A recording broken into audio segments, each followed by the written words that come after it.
தமிழக தேர்தல் எந்த கட்சிக்கு அரியணை ஏறும் வாய்ப்பு? இதுவரை வந்த கருத்து கணிப்புகள் சொல்வது என்ன?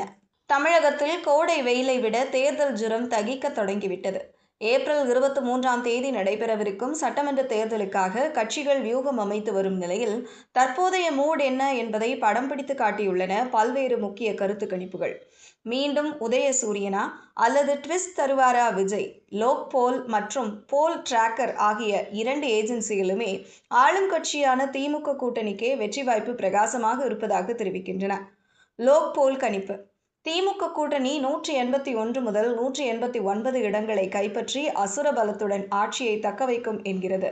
இக்கூட்டணியின் வாக்கு வங்கி 40.1% இருக்கும் என மதிப்பிடப்பட்டுள்ளது. போல் டிராக்கர் கணிப்பு: இதுவும் திமுக கூட்டணிக்கு சாதகமாகவே உள்ளது.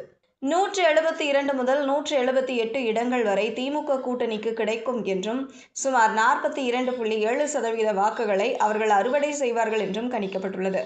முதலமைச்சர் ரேஸில் முன்னிலை: மக்களின் விருப்பமான முதலமைச்சர் வேட்பாளராக தற்போதைய முதல்வர் மு.க.ஸ்டாலின் முதலிடத்தில் இருக்கிறார். அவருக்கு அடுத்தபடியாக விஜய் மற்றும் எடப்பாடி பழனிசாமி ஆகியோர் உள்ளனர். தமிழக அரசியலில் முதன்முறையாக தேர்தல் களத்தை காணும் நடிகர் விஜயின் தமிழக வெற்றிக் கழகம் முதல் ஆட்டத்திலேயே கணிசமான வாக்குகளை பிரிக்கும் என தெரிகிறது. லோக் போல் கணிப்பின்படி 23.9% வாக்குகளையும், போல் டிராக்கர் கணிப்பின்படி 19.2% வாக்குகளையும் டிவிகே பெறும் இடங்கள். இது 6 முதல் 12 இடங்கள் வரை அக்கட்சிக்கு கிடைக்க வழிவகுக்கலாம். இளைஞர்கள், முதல் முறை வாக்காளர்கள் மற்றும் அரசு மீது அதிருப்தியில் இருப்பவர்களின் வாக்குகளை விஜய் ஈர்க்கிறார்.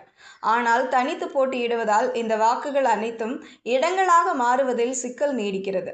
குறிப்பாக எதிர்க்கட்சி வாக்குகளை விஜய் பிரிப்பது திமுகவிற்கே மெகா அட்வான்டேஜாக மாறியுள்ளது. எதிர்க்கட்சியான அஇஅதிமுக, பாஜக கூட்டணி இந்த முறை கடும் சவாலை சந்திப்பதாக கருத்து கணிப்புகள் கூறுகின்றன.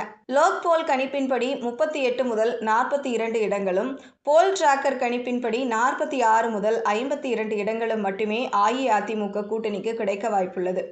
காரணங்கள்: உட்கட்சி பூசல், முக்கிய தலைவர்களின் வெளியேற்றம் மற்றும் டெல்டா, தென் மாவட்டங்களில் நிலவும் தொய்வு ஆகியவை எடப்பாடி பழனிசாமி அணிக்கு பின்னடைவாக பார்க்கப்படுகிறது. மேலும் பாஜக உடனான கூட்டணி சிறுபான்மையின வாக்குகளை திமுக பக்கம் முழுமையாக திருப்பியுள்ளதாக ஆய்வுகள் தெரிவிக்கின்றன. அரசுக்கு சாதகமான அம்சங்களாக கருத்து கணிப்புகள் முன்வைப்பவை இவைதான்: மகளிர் வாக்குகள், கலைஞர் மகளிர் உரிமை தொகை, கட்டணமில்லா பேருந்து பயணம் மற்றும் காலை உணவு திட்டம் ஆகியவை கிராமப்புற மற்றும் நகர்ப்புற பெண்களிடையே திமுகவிற்கு பெரும் செல்வாக்கை தேடி தந்துள்ளன. சமூக கட்டமைப்பு: முதலியார், நாயுடு மற்றும் முஸ்லிம் சமூகத்தினர் பரவலாக திமுக கூட்டணிக்கே ஆதரவு தெரிவிப்பதாக போல் டிராக்கர் கூறுகிறது. முதிர்ச்சியான தலைமை: எடப்பாடி மற்றும் விஜயை விட ஸ்டாலின் ஒரு அனுபவம் வாய்ந்த தலைவராக மக்களால் பார்க்கப்படுகிறார்.